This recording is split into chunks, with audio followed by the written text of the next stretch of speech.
Hello students, welcome back in goodwill Educare. तो बच्चे, जैसा कि प्रीवियस क्लास में फॉर्म्स ऑफ बिजनेस ऑर्गेनाइजेशन में ऑलरेडी सोल प्रोप्राइटरशिप हम डिस्कस कर चुके थे, और आज के क्लास में हम डिस्कस करेंगे joint Hindu family, Hindu undivided family business के बारे में और कोऑपरेटिव सोसाइटी के बारे में।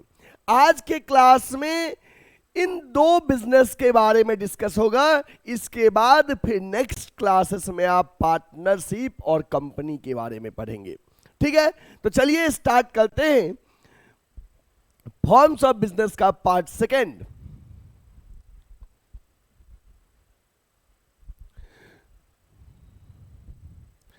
Hindu undivided family. Hindu undivided family, the business carried out by members of Hindu undivided family is known as Hindu undivided family business। बच्चे, एक ऐसा बिजनेस जो हिंदू फैमिली के द्वारा रन किया जाता है उसे हिंदू अनडिवाइडेड फैमिली बिजनेस कहते हैं, ज्वाइंट हिंदू फैमिली बिजनेस कहते हैं। इसमें क्या होता है कि जो एंसेस्ट्रल प्रॉपर्टी है, पीढ़ी दर पीढ़ी जो बिजनेस चले आ रहा है, उसी को हिंदू अनडिवाइडेड फैमिली बिजनेस कहते हैं। This kind of business is not govern by industrial और company act, but it is govern by Hindu succession act 1956। बच्चे, हिंदू अनडिवाइडेड फैमिली जो है वो हिंदू सक्सेशन एक्ट 1956 के अंदर में आता है, जो कि हिंदू लॉ के अकॉर्डिंग गवर्न किया जाता है। This business is govern by following to succession, Hindu succession act. ये दो तरह का होता है, एक होता है दाया भाग और एक होता है मिताक्षरा।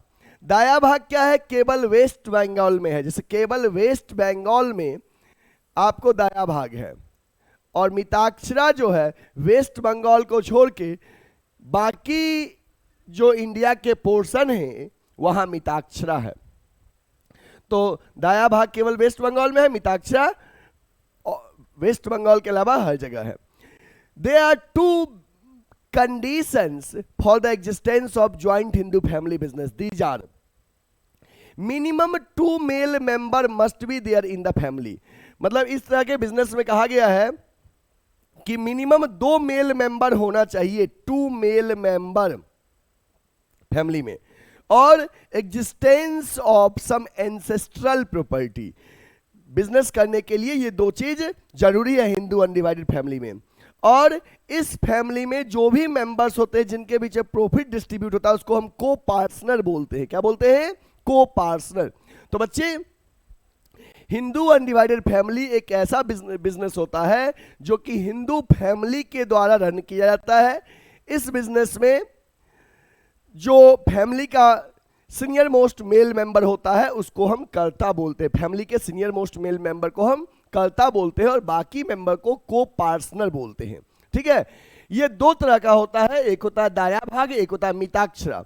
दाया भाग जो है आपको वेस्ट बंगाल में है और मिताक्षरा वेस्ट बंगाल के अलावा हर जगह है। दाया भाग में मेल फीमेल दोनों बन सकते हैं, मिताक्षरा में जनरली मेल मेंबर बनते हैं। चलिए आगे और भी डिस्कस करते हैं।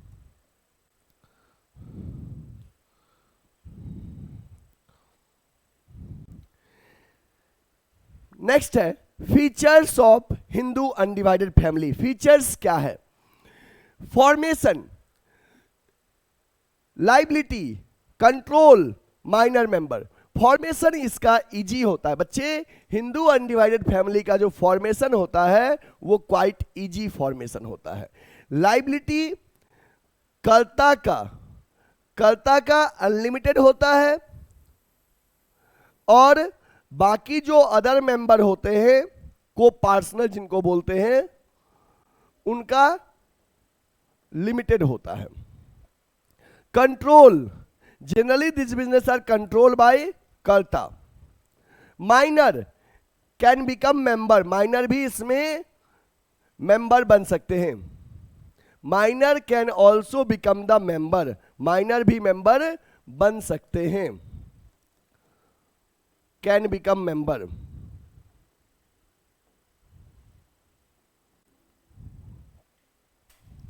ठीक है। तो हिंदू अनडिवाइडेड फैमिली का फॉर्मेशन क्वाइट इजी है, क्योंकि कोई ज़्यादा लीगल प्रोसीजर है नहीं, फैमिली बिजनेस को रन करना है। लाइबिलिटी कर्ता का बिजनेस में अनलिमिटेड होता है। कर्ता क्या होता है? जो फैमिली का सीनियर मोस्ट मेल मेंबर होता है उसको हम कर्ता बोलते हैं। कर्ता का लाइबिलिटी अनलिमिटेड, और बाकी अदर मेंबर जो जिनको को पार्टनर बोलते हैं उनका लिमिटेड होता है। कंट्रोल, जनरली ये बिजनेस जो होता है कंट्रोल कर्ता के द्वारा किया जाता है, और माइनर भी इसका मेंबर बन सकते हैं। नेक्स्ट है features of Hindu undivided family. Hindu undivided family business का फीचर्स क्या है? तो बच्चे फॉर्मेशन, जैसा कि हम डिस्कस किए थे उन्हीं पॉइंट को डिटेल में भी हम डिस्कस करेंगे। Formation, for the formation of joint Hindu family business there should be at least 2 members in the family. 2 member होना चाहिए, और एंसेस्ट्रल प्रॉपर्टी भी होना चाहिए। बिजनेस कोई एग्रीमेंट पे बेस नहीं होता है, it is generally by birth होता है। जो उस फैमिली का में जन्म लेगा वो बिजनेस को कैरी करेगा। मतलब इसका फॉर्मेशन क्वाइट इजी होता है, कोई लीगल फॉर्मेलिटीज नहीं होता है। फैमिली में, हिंदू फैमिली में बस 2 मेल मेंबर होना चाहिए, और एंसेस्ट्रल प्रॉपर्टी होगा तो बिजनेस कैरी करेगा। लाइबिलिटी के बारे में मैंने बता दिया कि लाइबिलिटी जो है, liability of karta unlimited, whereas liability of all other members of joint Hindu family is limited up to their share. जो कर्ता है उसका लाइबिलिटी अनलिमिटेड होगा, बाकी जो मेंबर्स हैं उनका लाइबिलिटी लिमिटेड होता है। Control, generally joint Hindu family का जो सीनियर मोस्ट मेल मेंबर होता है उसको कर्ता बोलते हैं, और इस बिजनेस को जनरली कंट्रोल और पूरा मैनेज जनरली कर्ता ही करता है। तो joint Hindu family of business is managed and controlled by senior most male member of the family who is called कर्ता। मैनेज कौन करता है बिजनेस को? कर्ता करता है, और बाकी मेंबर जो है वो कर्ता के द्वारा दिए गए निर्देश को पालन करता है। माइनर मेंबर, यस, इसमें माइनर सिर्फ बाय बर्थ होता है, तो minor can also become the member of this business. Joint Hindu family business, a child becomes a member by birth. A child becomes member by birth only. There is no restriction on minor to become member of the business. कोई restriction नहीं है, minor भी business का member बन सकता है। ठीक है, तो अब हम डिस्कस करेंगे कि ज्वाइंट हिंदू फैमिली बिजनेस के मेरिट्स क्या हैं। ये हमने अभी फीचर्स डिस्कस किया, अगर आप इसे नोट वगैरह करना चाहते हो बच्चे तो नोट कर लो। और अब हम डिस्कस करेंगे कि ज्वाइंट हिंदू फैमिली बिजनेस के मेरिट्स क्या हैं। Merits of joint Hindu family business, effective control. देखो बच्चे, ये बिजनेस जो है जनरली कर्ता के द्वारा मैनेज किया जाता है। ज्वाइंट हिंदू फैमिली बिजनेस जो है ये जनरली कर्ता के द्वारा मैनेज किया जाता है। तो कर्ता सीनियर मोस्ट मेल मेंबर है और उसकी दायित्व बहुत ज्यादा होता है, तो वो मैनेज बिजनेस को अच्छे से करता है। इफेक्टिव कंट्रोल, कि karta has complete decision making power, कर्ता के पास पूरा डिसीजन मेकिंग पावर है। This avoids conflicts among the members as no one can object to decisions of karta. This also leads to fast decision making. Effective control, बच्चे generally joint Hindu family business जो होता है वो फैमिली के senior most male member के द्वारा run किया था ज्वाइंट हिंदू फैमिली बिजनेस। इसमें क्या होता है, बिजनेस को मैनेज कर्ता करता है और कर्ता पूरा डिसीजन मेकर होता है, तो कर्ता बिजनेस को सही से रन करता है। इफेक्टिव कंट्रोल होता है। कंटिन्यूड बिजनेस एग्जिस्टेंस, कहता है the death of karta does not affect the existence of business as next eldest most member becomes karta. जैसे कि सोल प्रोप्राइटरशिप वगैरह में क्या होता था बच्चे कि किसी मेंबर्स के या मतलब कि ओनर के डेथ पे बिजनेस अफेक्ट होता था, पार्टनरशिप में भी होता है। बट इसमें क्या होता है कि अगर कर्ता का डेथ भी हो गया तो कर्ता के बाद जो सीनियर मोस्ट मेल मेंबर उसके बाद जो रहेगा अब वो कर्ता बन जाएगा। तो इस तरह से बिजनेस लगातार चलते रहता है, बिजनेस प्रभावित नहीं होता है किसी के डेथ से, तो बिजनेस कंटिन्यू चलता है। लिमिटेड लायबिलिटी ऑफ मेंबर, जैसे कि इस बिजनेस में बाकी जो अदर मेंबर्स है उनकी लायबिलिटी लिमिटेड है। Increase loyalty and cooperation, since members belongs to same family so there is more loyalty and cooperation among them. Moreover, growth of business add to the pride of their family. मतलब कि business का जितना growth होगा उतना family के लिए pride है, अच्छी बात है। अब हम डिस्कस करेंगे कि इसके लिमिटेशंस क्या है हिंदू अनडिवाइडेड फैमिली बिजनेस के बारे में, तो आप इसको नोट कर लीजिए। और हाँ, ऐसे बच्चे जो हमारे ऑफलाइन सेंटर में जुड़ना चाहते हैं गुडविल एडुकेयर के, वो हमारे गिवन नंबर 8676080858 पे कांटेक्ट कर सकते हैं, या हमारा जो अल्टरनेट नंबर है 7743045542 पे आप हमसे कांटेक्ट कर सकते हैं। मैं आपको बता दूं कि गुडविल एडुकेयर एक ऐसी संस्था है जो वाराणसी में लंका पे स्थित है, जहां पे कॉमर्स का सारा सब्जेक्ट पढ़ाया जाता है। 11th commerce, 12th commerce, CUET BCom, CUET MCom, BCom first second third year के कोर्सेज। तो आप में से कोई भी बच्चे अगर इन कोर्स में एडमिशन लेना चाहते हैं, या आपके फैमिली मेंबर्स या फ्रेंड्स को लेना चाहते हैं, तो आप उन्हें रिकमेंड कीजिए। गूगल मैप पे गुडविल एडुकेयर सर्च करिए, यूट्यूब पे गुडविल एडुकेयर सर्च करिए, प्ले स्टोर पे गुडविल एडुकेयर सर्च करिए, हर जगह गुडविल एडुकेयर विजिबल है। ठीक है, तो अगर आप एडमिशन वगैरह लेना चाहते हैं ऑफलाइन या ऑनलाइन कोर्सेज में, तो हमारे गिवन नंबर पे हमसे कांटेक्ट कर सकते हैं। अब हम डिस्कस करते हैं बच्चे demerits of Hindu undivided family business, that is demerits means limitations, उसके कमियां क्या क्या हैं as compare to other forms of business. Limited resources, जैसे देखो बच्चे जनरली पार्टनरशिप वगैरह में क्या है कि कई पार्टनर बिजनेस में एंटर कर सकते हैं, तो जितने लोग भी आएंगे हर कोई पूंजी लगाएगा, तो जनरली ज़्यादा रहने का चांस है कैपिटल। बट इसमें क्या होता है, फैमिली बिजनेस है तो कोई नया लोग आ नहीं सकता है, तो एक कैपिटल का लिमिट है। कैपिटल का क्या है, लिमिट है। दूसरी चीज अनलिमिटेड लाइबिलिटी। जनरली इस बिजनेस में क्या है कि कर्ता की लाइबिलिटीज अनलिमिटेड है, बाकी की लिमिटेड है। तो कर्ता की लाइबिलिटी लिमिटेड है, यदि कभी लॉस होता है बिजनेस को, तो कर्ता का जितना बिजनेस शेयर है उसके अलावा उसके पर्सनल एसेट्स भी बेचा जा सकता है।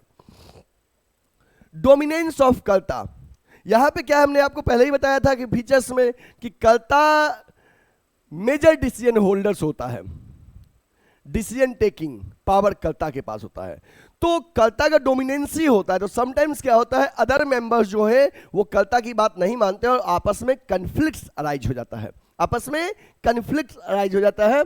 तो वही है dominance of karta. The karta individually takes all the decisions which may not be acceptable to other members, this may lead to conflicts and break down of the family unit. Next है limited managerial skill. Limited managerial skill, अब क्या है कि family business है तो जो परिवार के सदस्य वही मैनेज करेंगे, तो जनरली ये जो मेंबर्स हैं ये हर काम में एक्सपर्ट नहीं हो पाते हैं, तो इसलिए लिमिटेड मैनेजरियल स्किल होता है। ये लोग जनरली हायरिंग नहीं करते हैं, तो ये लिमिटेड। इसके बाद लिखा है the joint Hindu family business is on the decline because of diminishing number of joint Hindu families in the country. अब ज्वाइंट हिंदू फैमिली जो है ये कम होते जा रहा है, इसलिए ये बिजनेस जनरली समापन की ओर है। अब जनरली आपको देखने को नहीं मिलेगा ये बिजनेस, एक्सेप्शनली कहीं कहीं मिलेगा। ठीक है, तो इस तरह से बच्चे हमने ज्वाइंट हिंदू फैमिली बिजनेस के आपको फीचर्स बताया, मेरिट्स बताया और उसके लिमिटेशंस बताया। अब हम डिस्कस करेंगे कोऑपरेटिव ऑर्गेनाइजेशन के बारे में। ठीक है, चलिए नोट करना चाहते हो बच्चे तो नोट कर लो, एक सेकेंड। हाँ, जो बच्चे नोट करना चाहते हो नोट कर लीजिए। ओके, अब हम डिस्कस करेंगे कोऑपरेटिव ऑर्गेनाइजेशन के बारे में कि कोऑपरेटिव ऑर्गेनाइजेशन क्या होते हैं, कोऑपरेटिव ऑर्गेनाइजेशन कितने तरह के होते हैं, इसके बारे में डिस्कस करेंगे। चलिए, सबसे पहली चीज कि कोऑपरेटिव ऑर्गेनाइजेशन एक ऐसा ऑर्गेनाइजेशन होता है जिसका मेन मोटिव सर्विस प्रोवाइड करना होता है, कि जो मेंबर्स हैं ऑर्गेनाइजेशन के और पब्लिक को सर्विस प्रोवाइड करना कोऑपरेटिव ऑर्गेनाइजेशन का मेन मोटिव होता है। नाम ही है कोऑपरेटिव, तो कोऑपरेटिव नाम में कहीं प्रॉफिट मेन एम तो होगा नहीं, तो क्या होगा, सर्विस प्रोवाइड करना। कि कोऑपरेटिव ऑर्गेनाइजेशन एक ऐसा ऑर्गेनाइजेशन होता है जिसका मेन एम होता है बच्चे सर्विस प्रोवाइड करना, जो ऑर्गेनाइजेशन के मेंबर हैं और जो पब्लिक है। ठीक है, और इस तरह के ऑर्गेनाइजेशन में, कोऑपरेटिव ऑर्गेनाइजेशन में कोई भी पर्सन इजीली मेंबरशिप ले सकता है और जब वो जाना चाहता है ऑर्गेनाइजेशन को छोड़कर इजीली जा सकता है। There is no restriction on entry and exit. Entry और एग्जिट पे कोई रिस्ट्रिक्शन नहीं है। इस तरह के ऑर्गेनाइजेशन के लिए मिनिमम 10 मेंबर होना जरूरी है। एक है, इस बिजनेस का अपना सेपरेट लीगल एंटिटी होता है, मतलब कानून के जो में फर्म का और मेंबर एक दूसरे से अलग है, क्योंकि रजिस्ट्रेशन कंपलसरी होता है इस बिजनेस का। ठीक है, बाकी डिटेल में हम वन बाय वन डिस्कस करते हैं हर चीज को। Cooperative organization working together and with others for a common purpose. इसमें क्या है कि हम लोग मिल के काम कर रहे हैं जिसका एक कॉमन पर्पस है कि जो हमारा ऑर्गेनाइजेशन है उसके गोल अचीव हो, और ऑर्गेनाइजेशन का प्राइमरी गोल है सर्विस प्रोवाइड करना, हेल्प करना।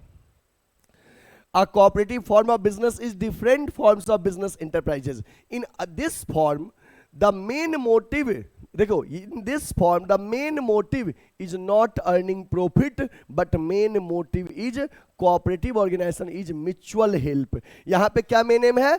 mutual help, कि हम लोग मिलके सबको हेल्प करें, है ना। It works with the principle of each for all. इसका प्रिंसिपल है each for all and all for each. जो each for all and all for each जो है वो सबका है, किसी एक का नहीं है। समझ गए बात? Each for all and all for each main principle है इसका। कोऑपरेटिव सोसाइटी और organization is a voluntary association of person who join together for mutual help। ये क्या है कि ये वॉलंटरी एसोसिएशन है पर्सन का जिन्होंने ज्वाइन किया है म्यूचुअल हेल्प के लिए। A minimum 10 persons are required to form a cooperative society। Cooperative society बनाने के लिए मिनिमम 10 लोगों की रिक्वायरमेंट होती है कोऑपरेटिव सोसाइटी बिजनेस करने के लिए। The registration of cooperative society is compulsory and the capital of cooperative organization is contributed by the members only in the form of share capital। The cooperative organization can raise loan also from the banks। cooperative society जो है bank से भी loan ले सकता है। ठीक है, तो बच्चे ये cooperative society का आपका हो गया इस तरह से बेसिक डेफिनेशंस। अब हम स्पेसिफिक डेफिनेशन जो कोऑपरेटिव सोसाइटी का डिफरेंट पर्सन जो दिए हैं इसके बारे में हम डिस्कस करते हैं कि अलग अलग पर्सन कोऑपरेटिव सोसाइटी के क्या डेफिनेशन दिए गए हैं। तो बच्चे कहा गया है इंडियन कोऑपरेटिव सोसाइटी एक्ट 1912। बच्चे कभी अगर आपसे पूछ दिया जाए कि कोऑपरेटिव सोसाइटी एक्ट का ईयर क्या है तो कहोगे सर 1912। कोऑपरेटिव सोसाइटी एक्ट 1912 के अकॉर्डिंग कोऑपरेटिव सोसाइटी रन होता है।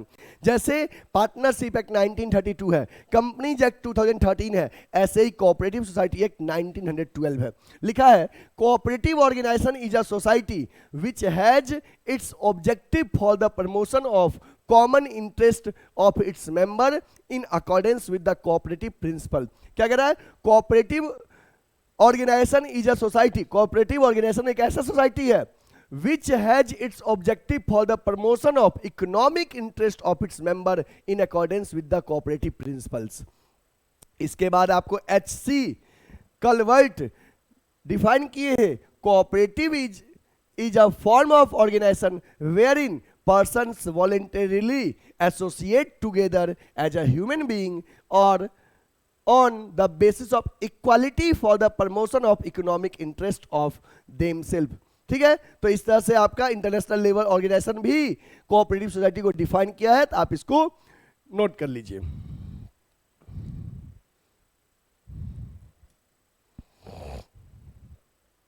अब देखते हैं कोऑपरेटिव सोसाइटी के फीचर्स। कोऑपरेटिव सोसाइटी ऑर्गेनाइजेशन जो है इसका फीचर्स क्या है? तो बच्चे इसका फीचर्स है वॉलेंटरी एसोसिएशन की। कोऑपरेटिव सोसाइटी जो है एक वॉलेंटरी एसोसिएशन है जिसमें मेंबर्स इजीली आ सकते हैं, इजीली जा सकते हैं, एंट्री एग्जिट पे रिस्ट्रिक्शन नहीं है। लीगल स्टेटस, कोऑपरेटिव सोसाइटी का अपना लीगल स्टेटस होता है, मतलब कि इसका रजिस्ट्रेशन कंपलसरी होता है, कानून के नजरों में इसका अपना खुद का अलग लीगल एग्जिस्टेंस होता है। लिमिटेड लाइबिलिटी, कोऑपरेटिव सोसाइटी में मेंबर्स की लाइबिलिटी लिमिटेड है up to the amount of share in the business, मतलब जितना जिन्होंने लगाया है ऑर्गेनाइजेशन में। कंट्रोल, जनरली जो बिजनेस पे कंट्रोल जो जिनको हम लोग इलेक्ट करते हैं वही बिजनेस को कंट्रोल करते हैं। सर्विस मोटिव होता है इस ऑर्गेनाइजेशन का मोटिव, और इक्वल वोटिंग राइट जो कि इंपॉर्टेंट है। जनरली कंपनी वगैरह में क्या होता है कि कंपनी में होता है 1 share 1 vote, but cooperative society में होता है 1 मैन 1 वोट। चाहे आपके पास शेयर कितना ही है, हर पर्सन इक्वल है, हर एक आदमी का एक ही वोट होगा काउंट, जैसे कि इंडियन डेमोक्रेसी में होता है इक्वालिटी। समझ गए बात ना? इसके बारे में अब हम डिटेल में आपको डिस्कस करेंगे। देखिए, features of cooperative organization. Features of cooperative organization. Cooperative organization के फीचर्स हम देखते हैं।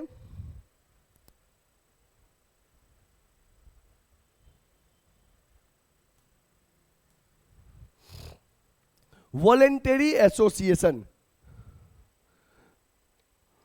वॉलेंटरी एसोसिएशन कि कोऑपरेटिव ऑर्गेनाइजेशन जो है बच्चे वॉलेंटरी एसोसिएशन है, इसमें कोई भी पर्सन इजीली ऑर्गेनाइजेशन का मेंबर बन सकता है, जब वो जाना चाहे तो इजीली ऑर्गेनाइजेशन जा सकता है, एंट्री एग्जिट पे कोई रिस्ट्रिक्शन नहीं है। चलिए देखते हैं इसके बारे में। The cooperative society is a voluntary association of any person can join the cooperative society if she has a common interest. For example, any farmer can join the agriculture society, or any consumer can join the consumer society. The member can leave the society whenever they desire, so by going a notice. There is no restriction on the entry and exit of the member. देखो बच्चे, लिखा है कि entry exit पे कोई restriction नहीं है, कोई इजीली कोई पर्सन ऑर्गेनाइजेशन का मेंबर बन सकता है और ऑर्गेनाइजेशन से इजीली जा सकता है, एंट्री एग्जिट पे रिस्ट्रिक्शन नहीं है। Legal status. देखो बच्चे, जिस बिजनेस का रजिस्ट्रेशन कंपलसरी हो जाता है, मैंने आपको पहले ही बताया था कि कोऑपरेटिव सोसाइटी का रजिस्ट्रेशन कंपलसरी है, कंपनी का रजिस्ट्रेशन कंपलसरी है, लिमिटेड लायबिलिटी पार्टनरशिप का रजिस्ट्रेशन कंपलसरी है, NPO not for profit making organization का रजिस्ट्रेशन कंपलसरी है। तो जिस बिजनेस का रजिस्ट्रेशन कंपलसरी होता है, तो आफ्टर रजिस्ट्रेशन ऑर्गेनाइजेशन का और ऑर्गेनाइजेशन का मेंबर का दोनों का अपना अलग अलग लीगल एंटिटी हो जाता है। ऑर्गेनाइजेशन अपने नाम पे कोई एसेट्स परचेज कर सकता है, कोई ट्रांजैक्शन कर सकता है, कॉन्ट्रैक्ट में एंटर कर सकता है। तो इसलिए कोऑपरेटिव सोसाइटी में भी कोऑपरेटिव सोसाइटी का लीगल स्टेटस सेपरेट होता है। It is compulsory for a cooperative society to get itself registered under cooperative society act. यहां देखो तो कहा गया compulsory for a cooperative society to get itself registered. Cooperative society के लिए यह कंपल्सरी है कि अपने आप को रजिस्टर करवाए। ठीक है, after registration the cooperative organization gets a separate legal entity. Registration के बाद कोऑपरेटिव सोसाइटी का अपना सेपरेट लीगल एंटिटी होता है, which means cooperative society is considered separate from its member. It can buy and sell property in its own name. It can buy and sell property in its own name and can enter into contract in its own name. The death, insolvency or incapacity of any member does not affect the organization. मतलब किसी members के death, incapacity से business affect नहीं होता है। Next बच्चे, limited liability. Cooperative society में हर members की लाइबिलिटी लिमिटेड है, जिन्होंने जितना मनी इन्वेस्ट किया है ऑर्गेनाइजेशन में शेयर के लिए। कभी भी ऑर्गेनाइजेशन को लॉस होता है तो उन मेंबर्स का पर्सनल एसेट्स बेचा नहीं जाएगा। ठीक है, नोट कर लीजिए इसको पहले। नेक्स्ट है कंट्रोल, कि ऑर्गेनाइजेशन को कौन कंट्रोल करता है। Control in cooperative society, the power to take decision lies in the hands of an elected managing committee. The committee is elected through voting by the members. मतलब कि यहाँ पे जो members को हम लोग इलेक्ट करते हैं वोटिंग के थ्रू, वही ऑर्गेनाइजेशन को कंट्रोल करता है। ऑर्गेनाइजेशन का मेन मोटिव होता है सर्विस प्रोवाइड करना, ना कि प्रॉफिट अर्न करना। इक्वल वोटिंग राइट, यहां पे हमने भी बताया था कि 1 मैन 1 वोट। इस ऑर्गेनाइजेशन का मोटिव होता है 1 मैन 1 वोट, कि एक पर्सन के पास एक ही वोट का अधिकार है। ये कोऑपरेटिव सोसाइटी के आपके फीचर्स है। चलिए अब हम डिस्कस करेंगे बच्चे कि कोऑपरेटिव सोसाइटी का मेरिट्स क्या है। कोऑपरेटिव सोसाइटी के मेरिट्स को डिस्कस करेंगे। Merits of a cooperative society. Equality in voting status, equality in voting status, कि हर एक मेंबर के पास इक्वल वोटिंग राइट है। वही प्रिंसिपल की वन मैन वन वोट, चाहे आपका शेयर कितना ही हो, बट एक पर्सन के पास एक ही वोट देने का अधिकार है। लिमिटेड लाइबिलिटी, मेंबर्स की लाइबिलिटी लिमिटेड होती है up to the amount invested by him in the cooperative society. ये नहीं कि कभी भी उनका पर्सनल एसेट्स बेचा जाएगा, नहीं, जितना जिन्होंने लगाया है उतना ही उनकी लाइबिलिटी है, उससे ज्यादा नहीं। स्टेबल एग्जिस्टेंस, ऑर्गेनाइजेशन लगातार चलते रहता है, किसी के आने जाने से ऑर्गेनाइजेशन में फर्क नहीं पड़ता है, क्योंकि ऑर्गेनाइजेशन का रजिस्ट्रेशन हो चुका रहता है, कानून का जो में अपना ऑर्गेनाइजेशन खुद वर्क करता है, और फ्री एंट्री एग्जिट है, तो इस तरह से ऑर्गेनाइजेशन लगातार चलते रहता है, स्टेबल रहता है। इकोनॉमिकल फंक्शनिंग, बच्चे कोऑपरेटिव सोसाइटी जो है वो इकोनॉमिकल फंक्शनिंग है, मतलब कि बहुत ज़्यादा इसमें खर्चे नहीं होते हैं, क्योंकि ऑर्गेनाइजेशन के मोस्ट ऑफ द एक्टिविटीज जो हैं वो ऑर्गेनाइजेशन के मेंबर ही परफॉर्म करते हैं, तो इसलिए ये क्या है, इकोनॉमिकल है। Most of the work in the organization are perform by the member of the organization, so it is generally economical. Every work is perform at less cost, so these are economical. बहुत ज्यादा bad debt वगैरह के chances नहीं है, saving होता है यहां पे।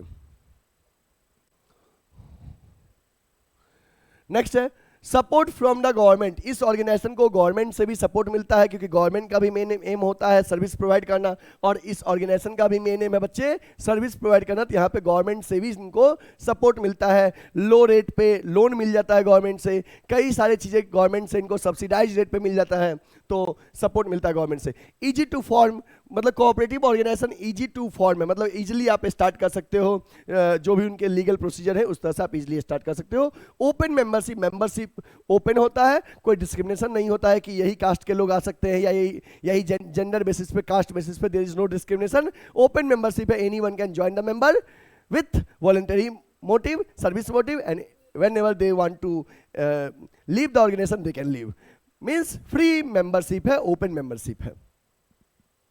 अब हम डिस्कस करेंगे बच्चे कि कोऑपरेटिव सोसाइटी के लिमिटेशंस क्या है, कमियां क्या क्या है। लिमिटेशंस ऑफ कोऑपरेटिव सोसाइटी, तो बच्चे देखिए कोऑपरेटिव ऑर्गेनाइजेशन के लिमिटेशंस क्या क्या है।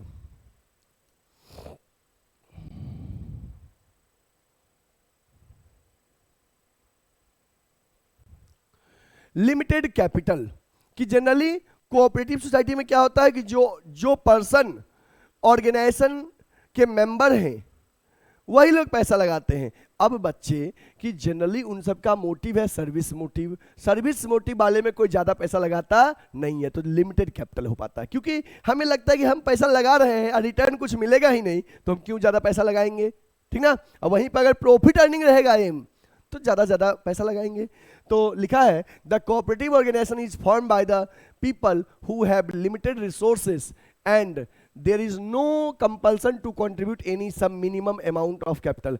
कोई रिस्ट्रिक्शन भी नहीं होता, ये कंपल्सन भी नहीं है कि आप इतना पैसा लेके आओ ही बिजनेस करने के लिए, तो बहुत लोग नहीं लाते हैं, तो इसलिए लिमिटेड कैपिटल होता है। इन इफिशिएंट मैनेजमेंट, अब कम कैपिटल होने की वजह से, कम पूंजी होने की वजह से बिजनेस अलग अलग एक्सपर्ट्स को हायर नहीं कर पाता है। कम पैसे होने की वजह से बिजनेस अलग अलग एक्सपर्ट्स को हायर नहीं कर पाता है, तो इसलिए generally most of the work are in the organization are managed by the members only and members are not expert or specialized in each and every work, so the management is inefficient in the cooperative organization. Lack of secrecy, lack of secrecy. अब cooperative organization में क्या है, membership open है, कई person अलग अलग background से आते हैं, तो sometimes they leak the secrecy of the organisation, तो there is lack of secrecy, कुछ भी सेक्रेट रह नहीं जाता है। एक्सेसिव गवर्नमेंट कंट्रोल, अब देखो बच्चे इस तरह के ऑर्गेनाइजेशन में क्या है ना कि जब कोऑपरेटिव सोसाइटी गवर्नमेंट के दिशा निर्देश के अकॉर्डिंग चलता है, तो गवर्नमेंट का बहुत ज्यादा उस पर कंट्रोल होता है, हर गवर्नमेंट के हर एक नॉर्म्स को फॉलो करना होता है कोऑपरेटिव सोसाइटी में, तो ये कहीं कहीं एक लिमिटेशन है, कमियां हैं, जो कि एक्सेसिव गवर्नमेंट कंट्रोल जो है दैट इज अ लिमिटेशंस।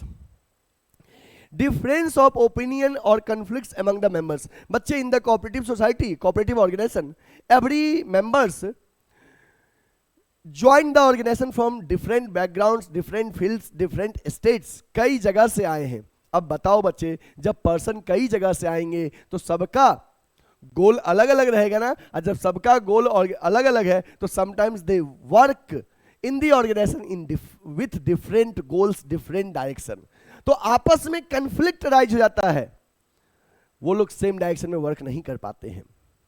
ठीक है, तो ये उसके लिमिटेशन है। ठीक है, आप इसको नोट करिए, नोट किए बच्चे? ओके, तो अब हम डिस्कस करेंगे कि कोऑपरेटिव ऑर्गेनाइजेशन जो है बच्चे कितने तरह के होते हैं, टाइप्स ऑफ कोऑपरेटिव ऑर्गेनाइजेशन। चलिए डिस्कस करते हैं टाइप्स ऑफ कोऑपरेटिव ऑर्गेनाइजेशन। तो जैसा कि आपको स्क्रीन पे दिख रहा है कि cooperative organization are 6 types: consumers cooperative society, consumers cooperative society, producer cooperative society, cooperative marketing society, cooperative credit society, cooperative farming society, cooperative housing society. तो इस तरह से कोऑपरेटिव ऑर्गेनाइजेशन जो है आपको 6 तरह के होते हैं कि consumers cooperative, producer cooperative, marketing cooperative, credit cooperative, housing और फार्मिंग। इस तरह से इनके बारे में 1 बाय 1 हम डिस्कस करेंगे, तब हमारा ये टॉपिक कोऑपरेटिव सोसाइटी कंप्लीट होगा। चलिए देखते हैं। सबसे पहले आपको है टाइप्स ऑफ कोऑपरेटिव सोसाइटी में कंज्यूमर्स कोऑपरेटिव सोसाइटी। देखते हैं बच्चे कंज्यूमर्स कोऑपरेटिव सोसाइटी क्या कहता है। देखो कि this society consist of consumers, इस सोसाइटी में कंज्यूमर्स होता है, who join together to eliminate the middleman. मतलब कंज्यूमर सोसाइटी जो है कि कई सारे कंज्यूमर्स का ग्रुप है जो आपस में ज्वाइन किए हैं। क्यों ज्वाइन किए हैं? To eliminate the middleman, middleman को एलिमिनेट करने के लिए, जिससे कि कॉस्ट सेव हो सके। The consumers cooperative society purchase goods directly from the manufacturer and sell them to the members at reasonable price. Consumers cooperative society जो है, जो गुड्स है वो डायरेक्टली मैन्युफैक्चरर से परचेज करता है और अपने मेंबर्स को बेचता है। तो बीच के जो मिडिलमैन है, होलसेलर, रिटेलर, उसको वो एलिमिनेट करता है, उसके प्रॉफिट मार्जिन को कम करता है, जिससे कि कॉस्ट उनका प्रोडक्ट का कम लगे। The profit of the store is distributed among all the members as dividend on capital and bonus in proportion to their purchase during the year. The main objective of forming consumers cooperative are, तो बच्चे जो profit है जो वो dividend के रूप में members में बांट देते हैं जिन्होंने जिस रेशियो में परचेज किया है। ठीक है, बोनस भी अकॉर्डिंगली। इनका मेन मोटिव क्या है? टू इंश्योर, मोटिव देखो यहां ऑब्जेक्टिव क्या है? To ensure steady supply of essential goods. इनका मेन मोटिव है कि जो एसेंशियल गुड्स है उसका सप्लाई लगातार बने रहे। To supply the goods at reasonable price, मतलब कि गुड्स सप्लाई करना है रीजनेबल प्राइस पे by eliminating the profit margin of middleman. तो यहाँ पे मिडिलमैन के प्रॉफिट मार्जिन को इलिमिनेट करके गुड्स रीजनेबल प्राइस पे सप्लाई करना है। और to supply the goods and services of high quality. तो देखो यहाँ पे 2-3 बातें ध्यान रखना है आपको कंज्यूमर कोऑपरेटिव में, कि कंज्यूमर कोऑपरेटिव सोसाइटी का जो मेन एम है वो है कि गुड्स लगातार सप्लाई में रहना चाहिए, और जो मिडिलमैन के प्रॉफिट मार्जिन है, मिडिलमैन है, उनको बीच से एलिमिनेट करो और अच्छे क्वालिटी का गुड्स कंज्यूमर्स तक पहुंचाओ। तो ये 3 आपके बेसिक ऑब्जेक्टिव्स हैं कंज्यूमर्स कोऑपरेटिव के, आप इसको नोट कर लीजिए।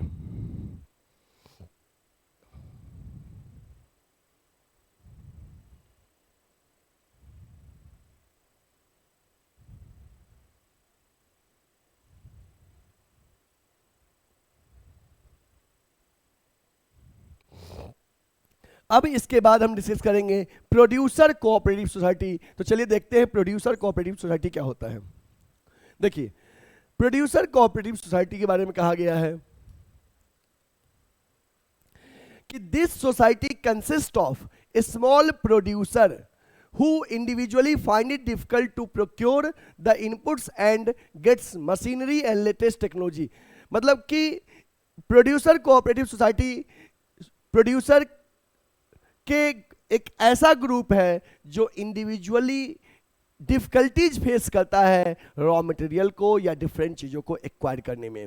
ठीक है, तो ये 2 तरह के होते हैं। They are 2 types of producer cooperative society. पहला है the one which provides raw material inputs machinery so that producer can concentrate on the production. मतलब एक तो ये ऐसे होते हैं जो रॉ मटेरियल पे, इनपुट्स पे, रॉ मटेरियल पे, इनपुट पे, मशीनरी पे क्या करते हैं, उनको एक्वायर नहीं कर पाते हैं तो उसके लिए कंसंट्रेट करते हैं प्रोडक्शन पे। और दूसरा the one which sell goods produce bye these producer, the profits of producer cooperative is distributed in the proportion of goods sold. तो बच्चे इसमें एक ऐसा हुआ जो रॉ मटेरियल प्रोवाइड करेगा, इनपुट प्रोवाइड करेगा, मशीनरी प्रोवाइड करेगा, और दूसरा क्या करेगा, प्रोड्यूसर के गुड्स को सेल करेगा। इनका मेन मोटिव क्या होता है प्रोड्यूसर कोऑपरेटिव का, to ensure steady supply of raw material inputs at reasonable price, कि जो रॉ मटेरियल है, इनपुट है, वो रीजनेबल प्राइस पे सप्लाई हो। To provide latest machinery and new technology, कि नए नए मशीनरी और लेटेस्ट टेक्नोलॉजी प्रोवाइड करना है। To ensure a smooth distribution and sale of goods produce by members, कि जो गुड्स है वो उसका स्मूथली सप्लाई होते रहे। और helping the producer and their attention, producer को हेल्प करना है और उनका अटेंशन रखना है प्रोडक्ट के रिगार्डिंग प्रोडक्शन पे। ठीक है, आप इसको नोट कर लीजिए। इसका एक एग्जांपल भी आपके सामने स्क्रीन पे दिख रहा है, अमूल।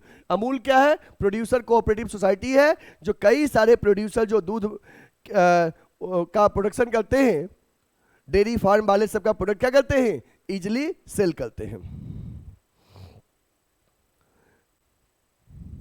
इसके बाद है मार्केटिंग कोऑपरेटिव सोसाइटी। देखिए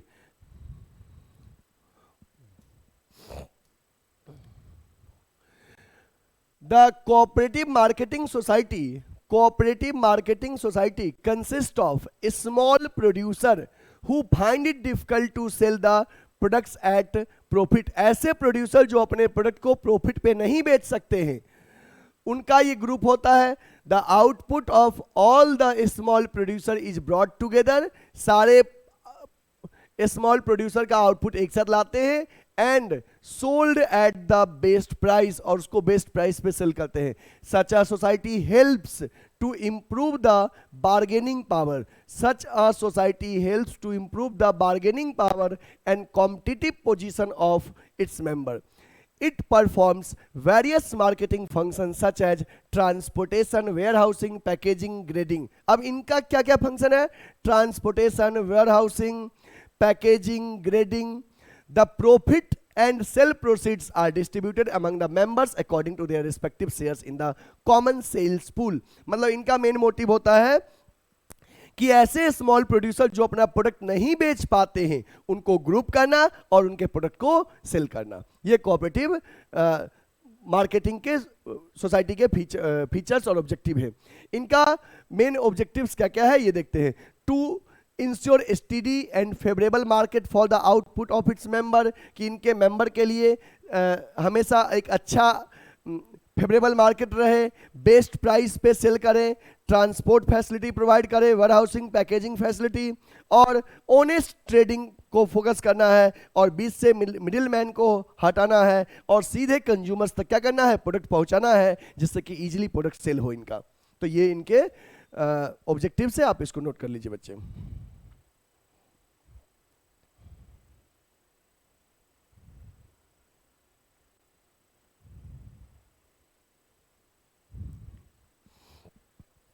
अब इसके बाद आपका है cooperative credit society. Cooperative credit society जो है, इनका मेन मोटिव होता है कि जो ऑर्गेनाइजेशन के ऐसे मेंबर हैं जो इजीली लोन अरेंज नहीं कर पाते हैं, क्रेडिट फैसिलिटी नहीं ले पाते हैं, उनको क्रेडिट फैसिलिटी प्रोवाइड करना, जिससे कि वो अपने कई सारे जो उनके नीड्स है उसको फुलफिल कर पाना, सेविंग का हैबिट डेवलप करना इनका मेन मोटिव होता है। देखिए cooperative credit society, cooperative credit society, it consists of people with limited means who find it difficult to arrange credit,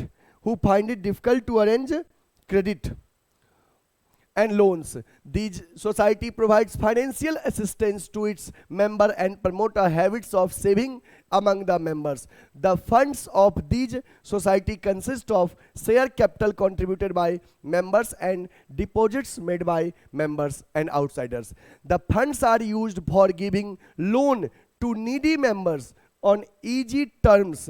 The credit cooperative formed by members is known as rural credit cooperative. Rural credit cooperative formed in urban area. Generally ये urban bank के नाम से जाने जाते हैं और urban area में होता है. इनका होता है मेंबर्स को प्रोटेक्ट करना मनी लेंडर से, कि बहुत सारे ऐसे मनी लेंडर्स है गांव में जो क्या करते हैं हाई रेट ऑफ इंटरेस्ट पे लोन प्रोवाइड करते हैं, उनसे उनको प्रोटेक्ट करना, उनका सेविंग्स छोटे छोटे सबके सेविंग्स को जिन लोगों को नीड है उनको प्रोवाइड करना लोन के तौर पे इजी लोन, और इजी लोन प्रोवाइड करना लो रेट ऑफ इंटरेस्ट पे, और सेविंग डेवलप करना, ये कोऑपरेटिव क्रेडिट का मेन एम होता है. तो कोऑपरेटिव क्रेडिट सोसाइटी का बच्चे मेन एम क्या हो गया कि हमारे जो मेंबर्स है, जो सदस्य हैं ऑर्गेनाइजेशन के, इन लोग को लो रेट ऑफ इंटरेस्ट पे लोन प्रोवाइड करना, मनी लेंडर्स के एक्सप्लॉयटेशन से इनको हटाना, और इनके बीच में सेविंग का हैबिट डेवलप करना. क्या अभी तक आप चैनल को सब्सक्राइब नहीं किए हैं गुडविल एडुकेयर के यूट्यूब चैनल को, तो सब्सक्राइब कर लीजिए, बेल आइकन दबाइए, शेयर कीजिए फ्रेंड्स को. नेक्स्ट आफ्टर दैट है कोऑपरेटिव फार्मिंग सोसाइटी. तो देखते हैं बच्चे कोऑपरेटिव फार्मिंग सोसाइटी क्या कहता है. These consist of small farmers, इसमें स्मॉल फार्मर्स होते हैं who join together to avail benefit of large scale mechanized farming. हम जानते हैं बच्चे कि हमारे जो फार्मर्स हैं देश में वो लार्ज स्केल मैकेनाइज्ड फार्मिंग को अडॉप्ट नहीं कर पाते हैं बिकॉज ऑफ फ्रेगमेंटेशन सेगमेंटेशन, कि हर फार्मर्स बटे हुए हैं आपस में, तो उनको ये ग्रुप करता है और अच्छे टेक्नोलॉजी को प्रोवाइड करता है. सच societies are particularly most important in the case of countries such as India के लिए ज़्यादा बेटर है, where agriculture suffer from the excessive subdivision and fragmentation. जहाँ पे जो एग्रीकल्चर है वो excessive subdivision है, fragmentation है of land. The farmers cooperative society is also known as agriculture cooperative society. farmers cooperative को हम लोग agriculture cooperative भी कहते हैं. इनका मेन ऑब्जेक्टिव क्या होता है, देखिए इनका होता है helping the small farmers to get benefits of mechanized farming. जो स्मॉल फार्मर्स होते हैं उनको मैकेनाइज्ड फार्मिंग का हेल्प प्रोवाइड करना, बेनिफिट देना, प्रोवाइडिंग इम्प्रूव्ड सीड्स, अच्छे क्वालिटी का सीड्स देना, फर्टिलाइजर्स देना, इरिगेशन के फैसिलिटीज प्रोवाइड करना, और providing the social and economic security to the peasants. जो एग्रीकल्चर का में खेती कर रहे हैं उनको क्या करना है कि सोशल और एग्रीकल्चर इकोनॉमिक सिक्योरिटी प्रोवाइड करना है. तो मेनली जो कोऑपरेटिव फार्मिंग सोसाइटी है इनका मेन मोटिव होता है कि जो छोटे छोटे फार्मर्स हैं उनको अच्छे टेक्नोलॉजी प्रोवाइड करना, सीड्स प्रोवाइड करना, जिससे कि वो अच्छे से प्रोडक्शन कर पाए और उनके प्रोडक्ट की यील्डिंग बढ़े. नोट करना चाहते हैं, नोट कर लीजिए. नेक्स्ट आपके पास लास्ट है cooperative housing society. Cooperative housing society का मेन एम होता है कि जो ऑर्गेनाइजेशन के सदस्य हैं उनको हाउसिंग फैसिलिटी प्रोवाइड करना. ये दो तरह से वर्क करते हैं. एक होता है कि बड़े से प्लॉट पे छोटे छोटे फ्लैट्स बनवा देते हैं और अपने मेंबर्स को इजी इंस्टॉलमेंट में, इजी ईएमआई में सेल करते हैं. और दूसरा होता है कि हाउसिंग के लिए लोन प्रोवाइड करते हैं. दो तरह से वर्क करते हैं. एक होता है वो हाउस देंगे और इंस्टॉलमेंट में अमाउंट लेंगे, और दूसरा होता है कि हम लोन देंगे, आप अपने अकॉर्डिंग हाउसिंग बनाइए. ठीक है, तो देखते हैं इसके बारे में डिटेल में. Cooperative housing society. These societies are formed to provide residential accommodation to their members. These society purchase a big plot. जैसा कि मैंने बताया कि ये सोसाइटी बिग प्लॉट परचेज करते हैं लैंड का, and construct flat on that, और उस पर फ्लैट कंस्ट्रक्ट करते हैं, and sell these flats to its member on instalment, और मेंबर्स को इंस्टॉलमेंट में बेचते हैं, and easy terms of housing cooperative society के अकॉर्डिंग इजी टर्म्स पे प्रोवाइड करते हैं. और some housing cooperative society provides loan, और कुछ हाउसिंग कोऑपरेटिव सोसाइटी क्या करते हैं, लोन प्रोवाइड करते हैं मेंबर्स को फॉर बिल्डिंग हाउस, घर बनाने के लिए। इनका जनरली ये अर्बन एरिया, शहरी एरिया में ज़्यादा पॉपुलर होता है।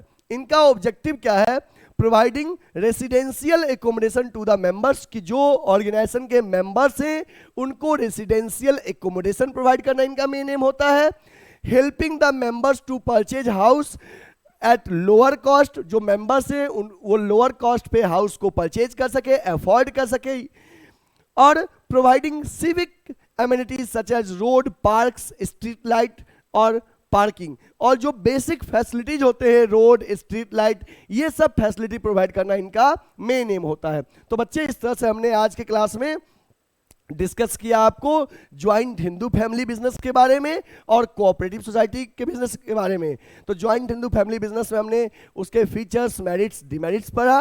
कोऑपरेटिव सोसाइटी में features, merits, limitations, and apart from it हमने कोऑपरेटिव सोसाइटी के टाइप्स भी पढ़ा कि ये 6 तरह के होते हैं। तो आज के क्लास में इतना ही, और नेक्स्ट क्लास में फिर हम डिस्कस करेंगे आपको कि पार्टनरशिप के बारे में और कंपनी फॉर्म्स ऑफ बिजनेस के बारे में। और अगर आपको लग रहा है कि ये चैनल आपके लिए इफेक्टिव है, आपको सही कंटेंट दे रहा है, तो आप चैनल को सब्सक्राइब कीजिए और बेल आइकन दबाइए और अपने फ्रेंड्स को भी अधिक से अधिक शेयर कीजिए। और हाँ, कमेंट में मुझे जरूर बताइए कि आपके स्कूल में हाफ ईयरली एग्जाम कब से है और हाफ ईयरली में किस चैप्टर तक पूछा जा रहा है, ठीक है। और कोई बच्चे जो गुडविल एडुकेयर के ऑफलाइन सेंटर में एडमिशन लेना चाहते हैं, तो वाराणसी में लंका पे गुडविल एडुकेयर का ऑफलाइन सेंटर है। आप गूगल मैप पे सर्च करिए गुडविल एडुकेयर लंका वाराणसी, आ जाएगा। आप हमारे गिवन नंबर पे कांटेक्ट कर सकते हैं, प्ले स्टोर से गुडविल एडुकेयर का ऐप डाउनलोड कर सकते हैं। थैंक यू बच्चे, फिर मिलते हैं कल के क्लास में। Take care.